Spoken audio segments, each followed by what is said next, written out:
ఆంధ్రప్రదేశ్ రాజధాని అమరావతి పైన ఫేక్ ప్రచారాలు. రాష్ట్రంలో రైతు సమస్యలను పట్టించుకోవట్లేదు, అసలు యూరియా అందట్లేదంటూ ఫేక్ ప్రచారాలు.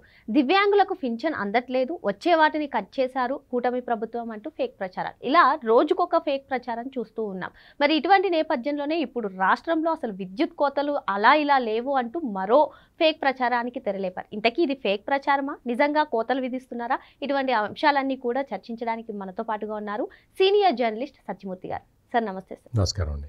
రోజుకొక న్యూస్ చూస్తున్నాను సార్. కూటమి ప్రభుత్వం అధికారంలోకి వచ్చినప్పటి నుంచి కూడా అసలు రైతు సమస్యలు పట్టించుకోవట్లేదు, ఇప్పుడైతే రాష్ట్రంలో యూరియా అందట్లేదని ఒక ఫేక్ ప్రచారం, దివ్యాంగులకు పింఛన్ అందట్లేదు, ఇలా ఒకటికి రెండు కాదు రోజుకొక ఫేక్ ప్రచారానికి తెరలేపుతున్నారు. మరి ఇప్పుడు సరికొత్తగా అసలు విద్యుత్ కోతలు విధిస్తుంది రాష్ట్ర ప్రభుత్వం అంటూ మరో ఫేక్ ప్రచారానికి తెరలేపారని చెప్పుకోవచ్చు. దీనివల్ల అసలు ఇంటర్వ్యూలు అటెండ్ అవ్వలేక, ఆన్లైన్ ఇంటర్వ్యూలు అటెండ్ అవ్వలేక నిరుద్యోగ సమస్య పెరిగిపోతుంది అంటూ కూడా అంటున్నారు. ఏంటి, నిజంగానే విద్యుత్ కోతలు విధిస్తున్నారంటారా, లేదు అంటే ఇది ఒక ఫేక్ ప్రచారమా, ఏం చెప్తారు మీరు? వాడెవడో వైసీపీ వాడు ఒక పోస్ట్ పెట్టాడు. ఆసుపత్రిలోట వాళ్ళ ఆవిడ డెలివరీకి వెళ్ళిందిట, కరెంట్ లేకపోవటం వల్ల డెలివరీ కావట్లేదట. ఏదన్నా మా ఆవిడికి ఏదన్నా అయితే దానికి కూటమి ప్రభుత్వమే బాధ్యత వహించాలని పెడతాడు. అంటే ఏ స్థాయిలో బురద చల్లాలి అని ఆలోచించుకొని మరి ఈ స్థాయిలో బురద చల్లుతున్నారు. అసలు ఆంధ్రప్రదేశ్లో ఎక్కడన్నా కరెంటు కోతలు ఉన్నాయా? ఆంధ్రప్రదేశ్ పక్కన పెట్టు, దేశంలో ఏ రాష్ట్రంలో అయినా కరెంటు కోతలు ఉన్నాయా? మొత్తం అంటే దాదాపుగా ఈ పిఎం సూర్య గారి పథకం, దాని ప్రమోషను, దానికి సంబంధించిన ఇవి చేయటం, సెల్ఫ్ సఫిషియన్సీ రావటానికి అని చెప్పి విద్యుత్ రంగంలో రకరకాల ప్రయోగాలు చేస్తూ ఉన్నారు. అన్నీ సఫలం అవుతూ ఉన్న టైంలో ఆసుపత్రిలో మావిడికి డెలివరీ కాకపోతే దానికి మీదే బాధ్యత అని పెడితే వాడిని ఏమనాలి? అంటే రాజకీయ కారణాలతోటి, రాజకీయ దురుద్దేశాలతోటి ప్రజల్ని రెచ్చగొడదాము అన్న ఉద్దేశంతో వైసీపీ వాళ్ళు ఏం చేస్తుంటారు అంటే, ఒక తెలుగుదేశాన్ని తిట్టాలి అంటే ఏదో ఒక చౌదరి అని పేరు పెడతారు చివరిలో, ఒక ఫేక్ అకౌంట్. అంటే చౌదరీలే తెలుగుదేశాన్ని తిడుతున్నట్టుగా చెప్పాలి. పవన్ కళ్యాణ్ని ఏదన్నా విమర్శించాలనుకో, కాపు ఇంటి పేర్లు వచ్చేవి పెడతారు, పెట్టేసి అకౌంట్ క్రియేట్ చేసి ఆ కాపుల ఇంటి పేర్లతో ఉన్నవాడు పవన్ కళ్యాణ్ని తిడుతున్నట్టు. ఇంకా ఏదో పద్మనాభ శాస్త్రి అని ఒక పేరు వాడతారు, వాడి అతన్ని బ్రాహ్మలు తిడుతున్నట్టు, తెలుగుదేశాన్ని తిడుతున్నట్టు, జనసేనని తిడుతున్నట్టు, బీజేపీని తిడుతున్నట్టు. అంటే ఇటువంటి ఒక ఫేక్ ఐడీలు సృష్టించుకొని వాటి ద్వారా సోషల్ మీడియాలో ప్రచారం చేయటం, అర్థం పర్థం లేని ప్రచారాలు.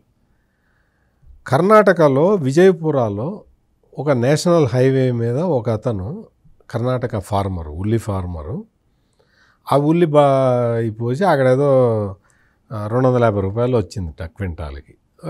మేము ఖర్చు పెట్టిందే 650 రూపాయలు, 250 వస్తే మేము ఎట్ట బతకాలి అని చెప్పి అతను రోడ్డు మీద పోసి అతను ఏదో అక్కడ తన బాధను వ్యక్తం చేశాడు. అది కర్ణాటకలో చేస్తే దాన్ని తీసుకొచ్చి పెట్టి, చంద్రబాబు ఏమైంది, నువ్వు 1200 ఇస్తానన్నావు, ఇక్కడ 250 వస్తున్నది, ఈ ఉల్లి రైతును చూడు అని చెప్పి ఆడెవడో కర్ణాటక వీడియోని పెట్టి పెడతాడు. మనం చూసాం కదా, అంబటి రాంబాబు పులివెందుల్లో అంత రిగ్గింగ్ చేస్తున్నారట.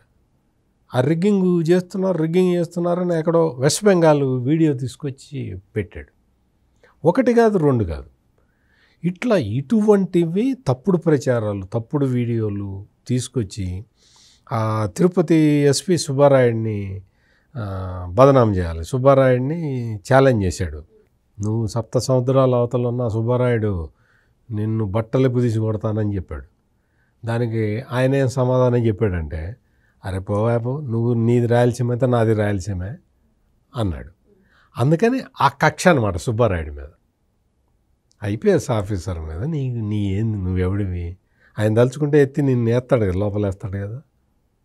అంటే అతన్ని బదనాం చేయాలన్న ఉద్దేశంతో తెలంగాణ జిల్లాలో ములుగు జిల్లా అని ఉంది. ఆ ములుగు జిల్లాలో పర్సా అనే మండల కేంద్రానికి సంబంధించిన ఒక ఎస్ఐ కొంచెం ఫీచర్సు అట్లా చీకట్లో కొంచెం సుబ్బారాయుడు లాగా కనపడుతూ ఉన్నదన్నమాట.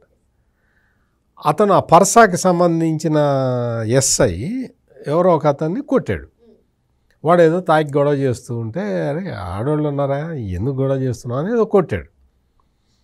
ఆ వీడియో తీసుకొచ్చి వేసి తిరుపతిలో జరిగినట్టుగా, తిరుపతిలో సుబ్బారాయుడు కొట్టినట్టుగా ఫేకు ప్రచారం మొదలుపెట్టారు. ఇట్లా ఒకటి కాదు, రెండు కాదు, మొత్తం అన్ని రకాలుగా ఈ ఫేకు వార్తల్ని ప్రచారం చేయటం. దాని మీద రాష్ట్ర ప్రభుత్వం ఏదో ఫ్యాక్ట్ చెక్ అని చెప్పి ఒకటి పెట్టి ఈ తప్పుడు వీడియోలు ఇవి అవేయా ఇవేయా అని చెప్పాల్సి రావటం ఎంత దురదృష్టకరం. సాక్షాత్తు జగన్మోహన్ రెడ్డే తప్పులు పెడుతుండే, నీకు అంబటి రాంబాబు వచ్చి తప్పులు పెడుతుండే, తప్పుడు వీడియోలు ట్యాగ్ చేసి పెడుతుండే. పవన్ కళ్యాణ్ అయితే వ్యక్తిగతంగా విమర్శించటం, దారుణమైన విమర్శలు చేయటం. నీకు ఏం ఆశిస్తున్నావు, ఏం చేస్తున్నావు? ఇప్పుడు కొత్తగా కూటమి ప్రభుత్వం అధికారంలోకి వచ్చి 14 నెలలో 15 నెలలో అయింది. వాళ్ళు చేస్తున్నారు. 10 లక్షల కోట్ల రూపాయల పెట్టుబడులు ఆంధ్రప్రదేశ్కి వచ్చినాయి. పరిశ్రమలు స్టార్ట్ అయినాయి, చాలా పరిశ్రమలు స్టార్ట్ అయిపోయినాయి. నీకు మొత్తం సాఫ్ట్వేర్ ఇండస్ట్రీకి సంబంధించిన జైంట్స్ వచ్చి దిగుతున్నారు అక్కడ. నీకు ఏంటి నొప్పి? What is your problem? ఆ మెడికల్ కాలేజీల మీద ప్రచారం, నేను 15 మెడికల్ కాలేజీలు కట్టాను, 15 మెడికల్ కాలేజీలు కట్టానని ప్రచారం చేసుకుంటున్నాడు ఈ జగన్మోహన్ రెడ్డి. కాదయ్యా, నువ్వు కట్టలేదు. నువ్వు కట్టింది 4 మెడికల్ కాలేజీలు. ఆ 4 మెడికల్ కాలేజీల్లో కూడా ఇన్ఫ్రాస్ట్రక్చర్ లేదు. ఇన్ఫ్రాస్ట్రక్చర్ లేకపోవటం వల్ల ఏమైంది, నీకు ఎంసీఏ పర్మిషన్ రాలేదు.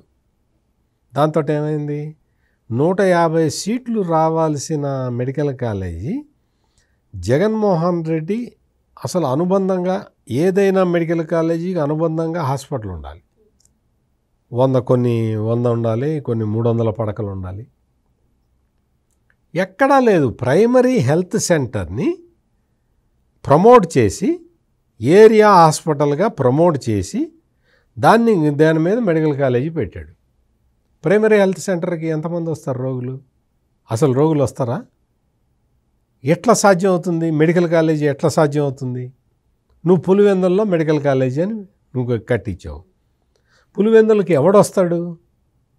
అందరూ ఆ చుట్టుపక్కల ఏరియా వాళ్ళందరూ సత్యసాయి హాస్పిటల్కి వెళ్తారు, లేకపోతే నీకు బెంగళూరు తీసుకెళ్తారు. నీకు పులివెందుల ఎట్లా వస్తారు? ఆ చుట్టుపక్కల వాళ్ళు కూడా పులివెందులు రారు. పులివెందులు ఎందుకు వస్తారు? నీకు అటువంటి చోట నువ్వు మెడికల్ కాలేజీ పెట్టి నేను కట్టా ప్రతి చోట అంతే. అన్నీ కూడా కట్టాడు, రియల్ ఎస్టేట్ వ్యాపారం చేసుకున్నాడు. అక్కడ మెడికల్ కాలేజ్ వస్తున్నదని. నీకు స్టూడెంట్స్ ఎట్ట వస్తారు? 150 సీట్లు రావాల్సిన చోట నువ్వు అసలు బిల్డింగులు కట్టకుండా, సౌకర్యాలు కల్పించకుండా, ఆసుపత్రి పెద్దది 300 పడకలు, 100 పడకలు, 150 పడకలు పెట్టకుండా, ప్రైమరీ హెల్త్ సెంటర్ మీద డిపెండ్ అయ్యి హాస్పిటల్ నువ్వు మెడికల్ కాలేజ్ ఎవడన్నా పెడతాడా?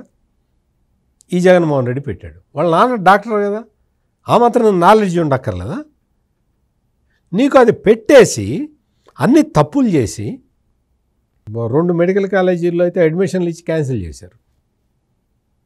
ఎంత అన్యాయం చేసావు నువ్వు, స్టూడెంట్స్కి ఎంత అన్యాయం చేసావు. 35% సీట్లు అమ్ముకున్నావు నువ్వు. ఇన్ని ఎదవ పనులు నువ్వు చేసి ఈ రోజునొచ్చి మెడికల్ కాలేజీ మీద తప్పుడు ప్రచారం.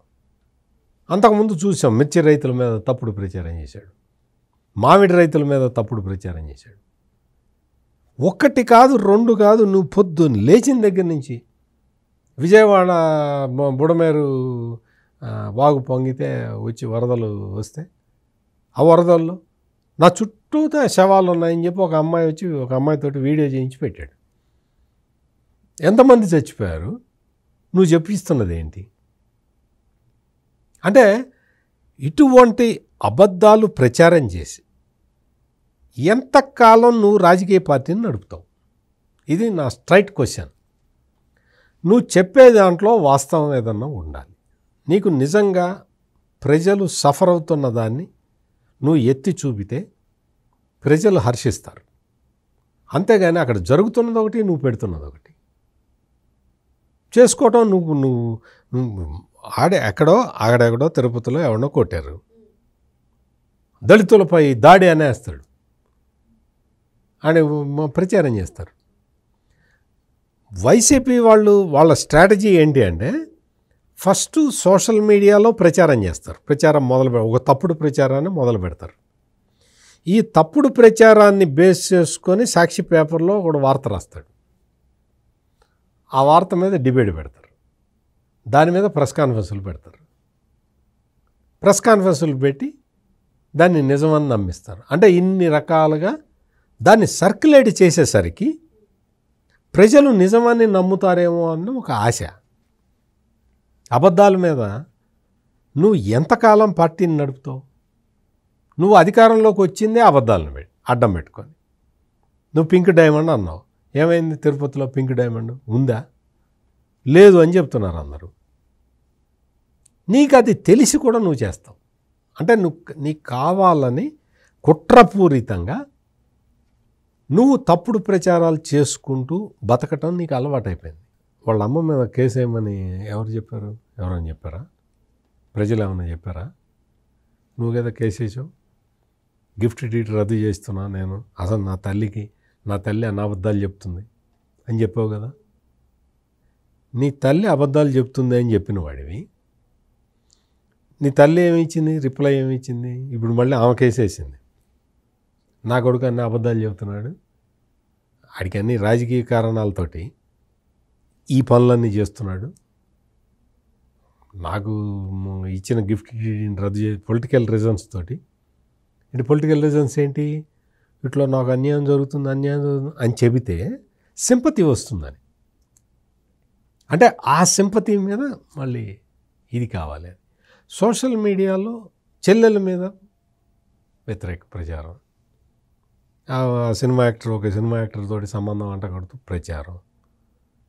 నీకు వైఎస్ షర్మిల వచ్చి ఆమె కొడుకునేదో రాజకీయాల్లోకి వస్తాడని చెప్పింది. దాంతో అతని మీద ప్రచారం. నువ్వు వైఎస్ రాజారెడ్డి అనే పేరెట్ ఎందుకు పెట్టుకుంటావు? నువ్వు ఎట్ట పెడతావు? నువ్వు బ్రదర్ అనిల్కి, మీ నాన్న బ్రదర్ అనిల్ కదా, అందుకని నువ్వు రాజా శాస్త్రి అని పెట్టుకోవాలి. నువ్వు మరుసుమెల్లి రాజా శాస్త్రి అని పెట్టుకోవాలి. నువ్వు వైఎస్ రాజారెడ్డి అని ఎట్ట పెట్టుకుంటావు అని ప్రచారం. నువ్వు తల్లిని వదలకపోతివి, చెల్లిని వదలకపోతివి, ఉల్లిని వదలకపోతివి, మామిడిని వదలకపోతివి. నువ్వు ప్రతి దాని మీద, ఆఖరికి తిరుపతిలో ఒక విగ్రహం, ఆ విగ్రహం 10 ఏళ్ల నుంచి అక్కడే ఉంటే నువ్వు టీటీడీ చైర్మన్గా ఉండి నువ్వేం చేయాలి? మరి నువ్వు తీయాలిగా ఆ విగ్రహాన్ని. ఎందుకు తీయలే? అది నీది కాదు, టీటీడీది కాదు, ప్రభుత్వాన్ని కాదు, అదో ప్రైవేటు వాడిది. ఆడ పెట్టుకున్నాడు. అది అమ్మటానికి వీల్లేదు, కొనడానికి వీల్లేదు ఎవరికి. అదేదో చెక్కుతుంటే తప్పుపోయింది. ఫాల్ట్ ఉన్న విగ్రహాన్ని ఎవడు పెట్టుకోడు. నువ్వేం చేయాలి? దాన్ని అది తీసి పెద్ద ఒక లుంగి కట్టుకొని వచ్చి ఆ విగ్రహం దగ్గర హారతి కర్పూరం వెలిగించి అపచారం జరిగిపోయింది. హిందువుల సెంటిమెంట్లు దెబ్బతిన్నది నీ వల్ల, నువ్వు చేసిన ఎదవ పని వల్ల, నువ్వు చేసిన ఎదవ ప్రచారం వల్ల. ఆ ఎదవ తప్పుడు ప్రచారం చేసిన తర్వాత ఆ ప్రచారం మీద టీటీడీ కేసు పెట్టింది. పొద్దున్నే సాక్షి పేపర్ ఎటు తీయంగానే భూమన కరుణాకర్ రెడ్డిపై అక్రమ కేసా? అక్కడ ఏం జరిగింది? నువ్వేం చెప్పావు? మరి నువ్వు చెప్పిన దాని మీద నువ్వు కేసు పెట్టాలా వద్దా? కేసు పెట్టి పోలీసులు మర్యాదగా 41 year నోటీస్ ఇచ్చారు. అంతేనా? ఇంకేమన్నా నిన్ను అరెస్ట్ చేసి కొట్టారా? నిన్ను అరెస్ట్ చేసి లాకప్లో పడేసి కొట్టారా? నీ ఇంటికి వచ్చి మర్యాదగా 41 year నోటీస్ ఇచ్చారు. నువ్వేమన్నావు? నేను చాలా బిజీగా ఉన్నా, ఇప్పుడు నాకు రావటం కుదరదు అని. చెప్పండి సార్, మీరు ఎప్పుడు వస్తారో అప్పుడు మేము అరేంజ్మెంట్లు చేసుకుంటాం అని. ఇంత మర్యాదగా జగన్మోహన్ రెడ్డి టైంలో పోలీసులు ప్రవర్తించారా? అంటే మర్యాదగా ఉండి పోలీసులు చట్ట ప్రకారం పనిచేస్తే బట్టలిప్పు తీసుకొడతా అంటాం. వీళ్ళందరూ కూడా వైఎస్ఆర్ కాంగ్రెస్ పార్టీ ఈ సోషల్ మీడియా అంతా కూడా యాంటీ సోషల్ ఎలిమెంట్స్ లాగా పనిచేస్తున్నారు. దీన్ని ఖచ్చితంగా అడ్డుకోవాల్సిన బాధ్యత ప్రతి ఒక్కళ్ళ మీద ఉంది. కేవలం రాష్ట్ర ప్రభుత్వం మీదే కాదు, మొత్తం పౌరులందరూ కూడా ఈ తప్పుడు ప్రచారం మీద వాళ్ళందరూ అలర్ట్గా ఉండాలి. జగన్మోహన్ రెడ్డికి ఎప్పటికప్పుడు నువ్వు ఇది తప్పయా నువ్వు చెప్పేది అని ప్రజలే సమాధానం చెప్పుకోవాలి. ప్రభుత్వం ఎటు చెప్తుంది అది వేరే విషయం. కొంతమంది తప్పుడు పోస్టుల మీద పోలీసులు కేసులు కూడా పెడుతూ ఉన్నారు, కొంతమందిని అరెస్ట్ కూడా చేస్తూ ఉన్నారు. కానీ ఏంటి అంటే సమాజం అలర్ట్గా ఉండాలి. 1కి 10 సార్లు ఈ జగన్మోహన్ రెడ్డి చెప్పిన మాటల్ని 1కి 10 సార్లు క్రాస్ చెక్ చేసుకోండి. ఎక్కడ ఇప్పుడు యూరియాకి సంబంధించి చంద్రబాబు నాయుడు 200 కోట్ల రూపాయల స్కామ్ చేశాడని చెప్పాడు జగన్మోహన్ రెడ్డి. ఏమనాలి ఈ జగన్మోహన్ రెడ్డిని? అసలు యూరియాని బ్లాక్ మార్కెట్కి తరలించడం సాధ్యమా? అమ్ముకోవటం సాధ్యమా? యూరియా సపరేట్ రంగులో ఉంటుంది తెలుసా నీకు? బ్లాక్ మార్కెట్లో అమ్మితే క్షణంలో పట్టుకోవచ్చు తెలుసా నీకు? అసలు ఎట్లా నువ్వు నీకు ఎంత రైతులకు ఎంత యూరియా కావాలి, గవర్నమెంట్ ఎంత తెప్పించింది, ఎంత ఇచ్చింది? ముఖ్యమంత్రి చంద్రబాబు నాయుడు ఏం చెప్తున్నాడు? రైతులు వచ్చి అసలు క్యూలో నిలబడటానికి కూడా వీలు లేదు, వాళ్ళకి డోర్ డెలివరీ చేద్దామని ఆయన చెప్తుంటే నువ్వు వచ్చి తప్పుడు ప్రచారం. అంటే తప్పుడు ప్రచారాల మీద పార్టీని బిల్డప్ చేసుకోవటం సాధ్యం కాదు జగన్మోహన్ రెడ్డి. వాస్తవాలు చెప్పి ప్రజల మనసును ఆకట్టుకుంటే తప్ప ఆ పనులు నువ్వు చేయలేవు. అందుకని ఈ తప్పుడు ప్రచారంతో సమాజంలో శాంతి భద్రతలకి విఘాతం కలిగించేలాగా చెయ్యాలని, తద్వారా రాజకీయ లబ్ధి పొందాలని నువ్వు చూడటం క్షమించరాని నేరం. మరో అంశంతో మళ్ళీ కలుద్దాం. Thank you sir. నమస్కారం.